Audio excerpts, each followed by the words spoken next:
So multiplication of polynomials is going to be what we're talking about right now. I got two problems, multiple choice questions. Now you'll see that both of these, they both say the word product. So that's a big key term to use for displaying that they want you to use multiplication. Now for the first one, we have a single term, we got a monomial and then a binomial. So for this one, because we have that single term, we're going to use the distributive property for that. So I'm just going to rewrite the part and set it up so it looks like the distributive property. Don't want anyone getting confused with this. So then we're going to multiply our term by each of the two terms that we have. So multiply our numbers, add your exponents. So we got negative 3 times 5 is negative 15. X squared, and then we have an x by itself is to the first power. So it's going to be x to the third. And then y to the first and y to the second is going to be y to the third. Now same thing, we're going to multiply the second term. I shouldn't have put that plus sign there yet, because I'm going to have a negative 3. Now this is a positive 1, so negative 3 times positive 1 will be negative 3. So I'll put a minus sign and then a 3 after it. X squared times x is x to the third. And then y to the first and y to the first, it's going to be y squared. So I'm going to go take a look at my answers.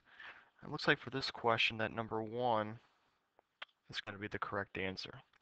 Now one of the common mistakes a lot of people make, they pick answer 4, because they wouldn't do the second part right here. They only multiply by the first one. But if you're distributing, you have to distribute to both terms. Now for the second question, we're talking about FOIL. We got two binomials. We got c plus 8, c minus 5. So if you're going to use FOIL, and it's a good tool to use, you got your first, outside, inside, and last. So the first two, it's going to give us c squared. Outside 2, negative 5 times c is negative 5c. Inside 2, it'll be a positive 8c. And then the last two is going to be negative 40. Now we can combine our like terms, negative 5 and positive 8. So we'll have c squared plus 3c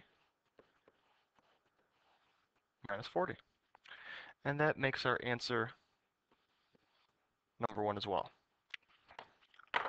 So a couple different ways that you can use multiplication with polynomials is distributive property, which we have right here, okay, and FOIL, which we have displayed down in the second question.